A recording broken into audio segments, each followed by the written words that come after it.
بسم اللہ الرحمن الرحیم۔ فرمایا بحث و مباحثہ اور جھوٹ ترک کریں۔ حضرت ابو ہریرہ رضی اللہ سے روایت ہے کہ حضور پاک صلی اللہ علیہ وسلم نے ارشاد فرمایا، کوئی بندہ اس وقت تک کامل مومن نہیں ہو سکتا جب تک وہ مذاق میں بھی جھوٹ بولنا نہ چھوڑے اور بحث و مباحثہ نہ چھوڑے، چاہے وہ حق پر ہو۔ اس حدیث میں دو چیزیں بیان فرمائی کہ جب تک آدمی ان دو چیزوں کو نہیں چھوڑے گا اس وقت تک آدمی صحیح طور پر مومن نہیں ہو سکتا۔ ایک یہ کہ مذاق میں بھی جھوٹ نہ بولے، اور دوسری یہ کہ حق پر ہونے کے باوجود بحث و مباحثہ میں نہ پڑے۔ پہلی چیز جس کا اس حدیث میں حکم دیا وہ ہے جھوٹ چھوڑنا، اور اس میں بھی خاص طور پر مذاق میں جھوٹ بولنے کا ذکر فرمایا، اس لیے کہ بہت سے لوگ یہ سمجھتے ہیں کہ جھوٹ اسی وقت ناجائز اور حرام ہے جب وہ سنجیدگی سے بولا جائے، اور مذاق میں جھوٹ بولنا جائز ہے۔ چنانچہ اگر کسی سے کہا جائے کہ تم نے فلاں موقع پر یہ بات کہی تھی، وہ تو ایسی نہیں تھی، تو جواب میں وہ کہتا ہے کہ میں تو مذاق میں یہ بات کہہ رہا تھا۔ گویا کہ مذاق میں جھوٹ بولنا کوئی بری بات ہی نہیں۔ حضور پاک علیہ السلام نے فرمایا کہ مومن ایسا ہونا چاہیے کہ اس کی زبان سے خلاف واقعہ بات نکلے ہی نہیں، حتیٰ کہ مذاق میں بھی نہ نکلے۔ اگر مذاق اور خوش طبعی حد کے اندر ہو تو اس میں کوئی حرج نہیں۔ شریعت نے خوش طبعی اور مذاق کو جائز قرار دیا ہے، بلکہ اس کی تھوڑی سی ترغیب بھی دی ہے۔ ہر وقت آدمی خشک اور سنجیدہ ہو کر بیٹھا رہے کہ اس کے منہ پر کبھی تبسم اور مسکراہٹ ہی نہ آئے، یہ بات پسندیدہ نہیں۔ خود حضور پاک علیہ السلام کا مذاق کرنا ثابت ہے، لیکن ایسا لطیف مذاق اور ایسی خوش طبعی کی باتیں آپ سے منقول ہیں جو لطیف بھی ہیں اور ان میں کوئی بات خلاف واقعہ بھی نہیں۔ حضور پاک علیہ السلام کے مذاق کا ایک واقعہ حدیث شریف میں ہے کہ ایک صاحب حضور پاک علیہ السلام کی خدمت میں آئے اور عرض کیا کہ یا رسول اللہ مجھے ایک اونٹ دے دیجئے۔ اس زمانے میں اونٹ سب سے بڑی دولت ہوتی تھی اور مالداری کی علامت سمجھی جاتی تھی۔ جس کے پاس جتنے زیادہ اونٹ ہوتے تھے وہ اتنا ہی بڑا مالدار ہوتا تھا۔ تو حضور پاک علیہ السلام نے فرمایا کہ میں تمہیں اونٹنی کا بچہ دوں گا۔ ان صاحب نے کہا یا رسول اللہ میں اونٹنی کا بچہ لے کر کیا کروں گا، مجھے تو اونٹ چاہیے جو مجھے سواری کے کام آ سکے۔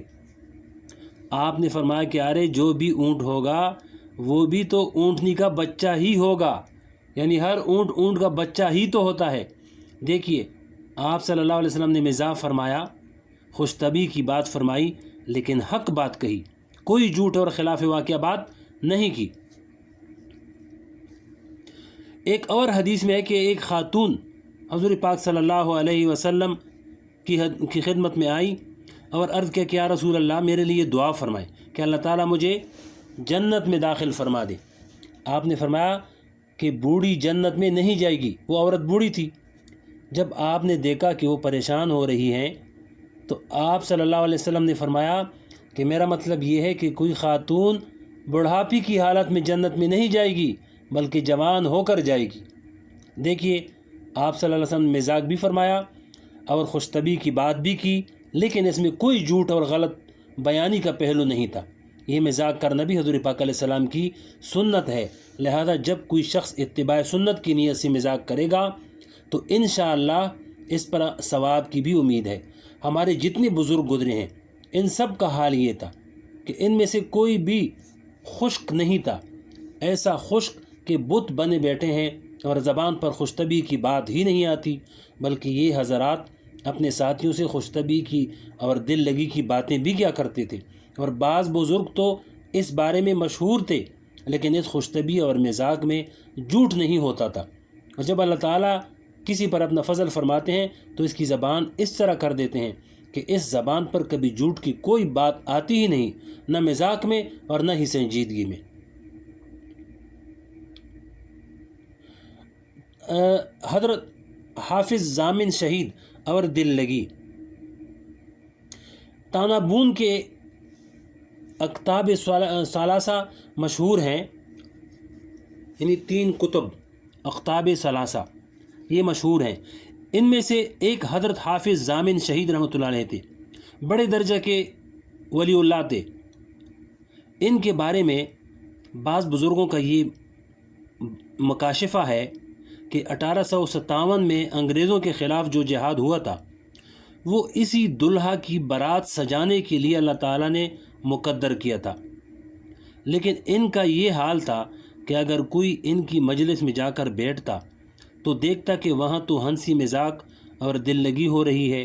جب کوئی شخص ان کے پاس جاتا تو فرماتے کہ بھائی اگر فتویٰ لینا ہو تو دیکھو سامنے والا شیخ محمد تانوی صاحب بیٹھے ہیں، ان کے پاس چلے جاؤ۔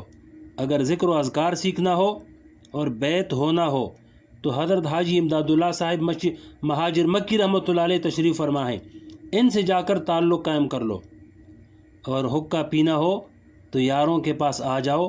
اس طرح کی دل لگی کی باتیں کیا کرتے تھے، لیکن اس دل لگی کے پردے میں اپنے باطن کے مقام بلند کو چھپایا ہوا تھا۔ ایک دوسرے بزرگ محمد بن سیرین رحمۃ اللہ علیہ اور اس کے کہے، حضرت محمد بن سیرین رحمۃ اللہ علیہ جو بڑے درجے کے تابعین میں سے ہیں، ان کے حالات میں ان کے بارے میں کسی نے لکھا ہے کہ دن کے وقت ہم ان کو ہنسنے کی آوازیں سنا کرتے تھے اور ان کی مجلس میں کہے گونجتے تھے، اور رات کے وقت ان کے رونے کی آوازیں آیا کرتی تھی، یعنی اللہ تعالیٰ کے حضور جب سجدہ ریز ہوتے تو روتے رہتے تھے۔ آگے اور بھی تفصیلیں سے اگلی ویڈیو میں سنائیں گے۔ تو بہرحال ایک تھوڑی سی بات ہے، فرمایا کہ یہ مذاق اپنی ذات میں برا نہیں بشرط کہ حدود کے اندر ہو، اور آدمی ہر وقت ہی مذاق نہ کرتا رہے بلکہ کبھی کبھی مذاق اور دل لگی کرنی چاہیے۔ ایک حدیث میں حضور پاک علیہ السلام نے اس کی ترغیب دیتے ہوئے فرمایا، اپنے دلوں کو تھوڑے تھوڑے وقفے سے آرام دیا کرو۔ اس کا مطلب یہ ہے کہ آدمی سنجیدہ کاموں میں لگا ہوا ہے تو تھوڑا وقت وہ ایسا بھی نکالے جس میں آزادی سے خوش طبعی کی باتیں بھی کر لے، گویا کہ یہ بھی مطلوب ہے اور حضور پاک علیہ السلام کی سنت ہے، لیکن اس کا خیال رہے کہ کسی بھی وقت منہ سے غلط بات نہ نکلے۔ بہرحال جب مذاق میں جھوٹ بولنے کو منع کیا گیا ہے تو سنجیدگی میں جھوٹ بولنا کتنی بری بات ہوگی، اور مومن کی بنیادی علامتوں میں سے ایک علامت یہ ہے کہ اس کے منہ سے غلط بات نہیں نکلتی، حتیٰ کہ جان پر مصیبت آ جاتی ہے اس وقت بھی مومن جھوٹ سے بچتا ہے۔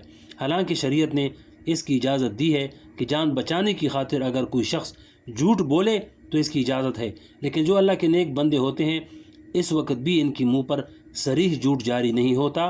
تو اس بارے میں ایک واقعہ ہے ابوبکر صدیق رضی اللہ تعالیٰ عنہ اور جھوٹ سے پرہیز، اس کو اگلے ویڈیو میں سنائیں گے۔